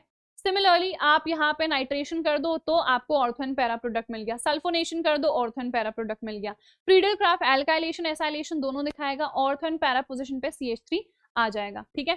फिर एसाइलेशन पे आ जाते हैं, तो यहाँ पे COCH3 group ortho and para position पे आ जाएगा, ठीक है। देन लास्ट रिएक्शन है हाइड्रोबोरेशन ऑक्सीडेशन, ये हमारी छूट गई थी एक, ठीक है। ये हमेशा एंटी मार्कोवनिकॉव रूल फॉलो करती है, ये 2 स्टेप में होती है। सबसे पहला स्टेप है BH3 के साथ रिएक्शन, तो एक तरीके से देखो BH2, ठीक है, BH2- एंड H+, इस तरीके से ये होता है। तो यहाँ पे हमने कहा इसको जैसे मैं ऐसे लिख सकती हूँ ना, यहाँ पे इसके साथ ये CH3 है और ये CH3 यहाँ पे है। अब यहाँ पे हमने कहा 2 तरीके से प्रोडक्ट बन सकता है ना, क्या है वो 2 प्रोडक्ट, एक तो हमारे पास यहाँ पे हाइड्रोजन आ जाए और यहाँ पे ये जो BH2 ग्रुप है ये आ जाए, एक तो हमारे पास ये हो सकता है। दूसरा ये हो सकता है कि यहाँ पे हाइड्रोजन आ जाए और यहाँ पे ये BH2 ग्रुप आ जाए, दोनों केस यहाँ पे हो सकते हैं। अब आएगा कौन सा एक्चुअल में, हमें वो देखना है। तो एंटी मार्कोवनिकॉव रूल फॉलो होता है, विच मीन्स यहाँ पे H आएगा और यहाँ पे BH2 आएगा, क्योंकि हाइड्रोजन यानी कि जो भी पॉजिटिव पार्ट होता है वो उस कार्बन के पास जाता है जहां पे कम हाइड्रोजन है इन दी एंटी मार्कोवनिकॉव रूल। ठीक है, यहाँ पे क्या है, कम हाइड्रोजन है ना, तो ये यहाँ पे आके अटैच हो गया। ठीक है, ठीक है। तो ये इस तरीके से, ये तो पहला स्टेप था, हमने कहा BH3 के साथ रिएक्शन हुई। दूसरा क्या है, दूसरा आपने इसका हाइड्रोलिसिस कर देना है। ठीक है, तो जब इसका हाइड्रोलिसिस हम करेंगे, ठीक है, H2O2 के साथ इसकी रिएक्शन हम कराते हैं in the presence of a basic medium, तो यहाँ पे ये निकल जाता है, तो यहाँ पे OH आ जाता है बेसिकली। ठीक है, तो यहाँ पे से हम क्या कर रहे हैं, ये जो भी मेरा एल्कीन है इसको मैं चेंज कर दे रही हूँ किसमें, अल्कोहल में। ठीक है, जो एल्कीन है वो हमारा चेंज हो जा रहा है यहाँ पे अल्कोहल में। ठीक है, और यहाँ पे एंटी मार्कोवनिकॉव रूल फॉलो होगा। अभी तक जो हम पढ़ रहे थे उसमें मार्कोवनिकॉव रूल फॉलो हो रहा था ना, तो उसमें जो OH है वो बीच पे आके जुड़ जा रहा था, यानी कि उस केस में यहाँ पे आके जुड़ना चाहिए था। तो अगर कन्वर्जन में लिखा है कि OH यहाँ पे जुड़ना चाहिए, ठीक है, तो उस केस में आप मार्कोवनिकॉव रूल फॉलो करोगे जो पीछे हम पढ़ चुके हैं। पर अगर इस टाइप का स्ट्रक्चर आपसे पूछा गया है तो यहाँ पे आपको हाइड्रोबोरेशन रिएक्शन का यूज करना पड़ेगा। सो this is basically hydroboration oxidation reaction. ठीक है, समझ में आ गया। तो यहाँ पे देखो सारी रिएक्शंस हमने कर ली हैं, कुछ रिएक्शंस मैंने काफी जल्दी जल्दी बताई हैं क्योंकि वो उतनी इंपॉर्टेंट थी नहीं, और जो भी इंपॉर्टेंट थी मैंने काफी डिटेल में बताई हैं। नोट्स की PDF अगर आपको चाहिए है तो आप लोग टेलीग्राम ज्वाइन कर लेना। और देखो इसमें मेन यही है, जो भी जहाँ पे भी मैंने आपको रीजन बेस्ड वाली चीजें बताई हैं वो अच्छे तरीके से सुन के उसके नोट्स बना लो। बाकी तो रिएक्शंस हैं जो आपको खुद ही लिख लिख के प्रैक्टिस करनी है, और जो टेम्परेचर प्रेशर कंडीशंस हैं, कैटलिस्ट जो है वो आपको अभी रटने ही पड़ेंगे, और तो देखो कुछ नहीं कर सकते हैं। कुछ मैकेनिज्म है जो भी मैंने आपको बताया है वो ही इंपॉर्टेंट है, उसके अलावा अभी आपको देखने की जरूरत नहीं है। ठीक है, इंपॉर्टेंट क्वेश्चन की वीडियो भी जल्द ही चैनल पे आने वाली है, तो अगर अभी तक आप लोगों ने चैनल को सब्सक्राइब नहीं करा है तो जल्दी से कर लो फर्दर, क्योंकि हम CUET की भी प्रिपरेशन इसी चैनल पे करेंगे। सो दैट इज इट, हम लोग मिलेंगे हमारे अगले वीडियो में। तब तक यार अपना ख्याल रखना and all the very best for your chemistry board exam.